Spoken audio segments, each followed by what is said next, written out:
Chittoor Apollo health యూనివర్సిటీలో food poison కలకలం రేపింది. ఫుడ్ పాయిజన్ కారణంగా 150 మంది విద్యార్థులు తీవ్ర అస్వస్థతకు గురయ్యారు. విద్యార్థులకు వాంతులు, విరోచనాలు కావడంతో వెంటనే వారిని చిత్తూరు ప్రభుత్వ ఆసుపత్రికి తరలించి అత్యవసర విభాగంలో చికిత్స అందిస్తున్నారు. ఇద్దరి పరిస్థితి విషమంగా ఉన్నట్లుగా డాక్టర్లు వెల్లడించారు.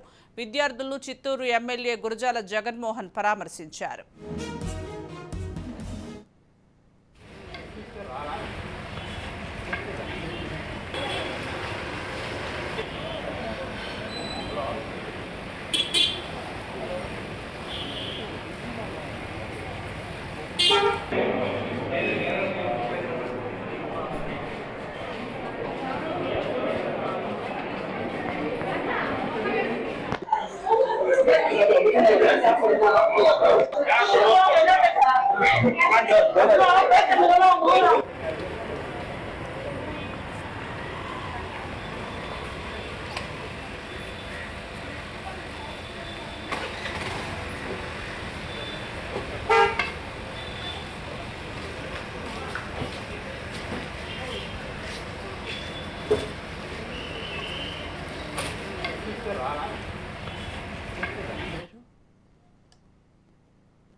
దీనికి సంబంధించి మరింత సమాచారం మా ప్రతినిధి సుధీర్ అందిస్తారు. సుధీర్, చెప్పండి.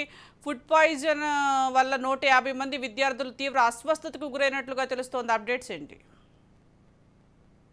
ఈ రోజు చూసుకున్నట్లయితే చిత్తూరు టౌన్ లో ఉన్నటువంటి Chittoor health university, Apollo health యూనివర్సిటీకి సంబంధించినటువంటి విద్యార్థులు అక్కడ ఫుడ్ తిని ఈ రోజు మధ్యాహ్నం దాదాపు 150 మంది అస్వస్థతకు గురైనటువంటి పరిస్థితి ఉంది. వీళ్ళంతా కూడా చిత్తూరు ప్రభుత్వ ఆసుపత్రికి తరలించి అక్కడ మెరుగైన వైద్యం కూడా అందిస్తున్నారు.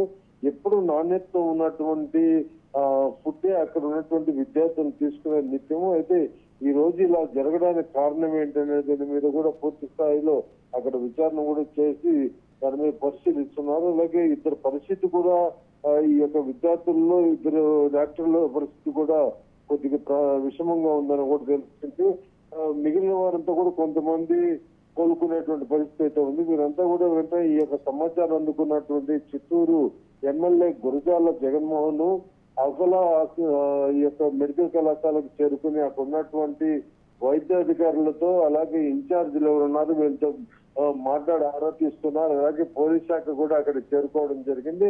ఇక క్షతగాత్రులు ఎవరైతే ఈ ప్రభుత్వ ఆసుపత్రిలో చికిత్స పొందుతున్నారో వీళ్ళంతా కూడా మెరుగైన వైద్యం అందించే విధంగా ఎమ్మెల్యే గురజాల అక్కడ చేరుకుని డాక్టర్లతో మాట్లాడి మెరుగైన వైద్యం ఇప్పిస్తున్నారు. అయితే ఇతర పరిస్థితి విషమంగా ఉండడంతో వాళ్ళకి ఆ ప్రత్యేకమైన విభాగంలో పెట్టి వాళ్ళకి కావాల్సినటువంటి ట్రీట్మెంట్ చేస్తున్నారు.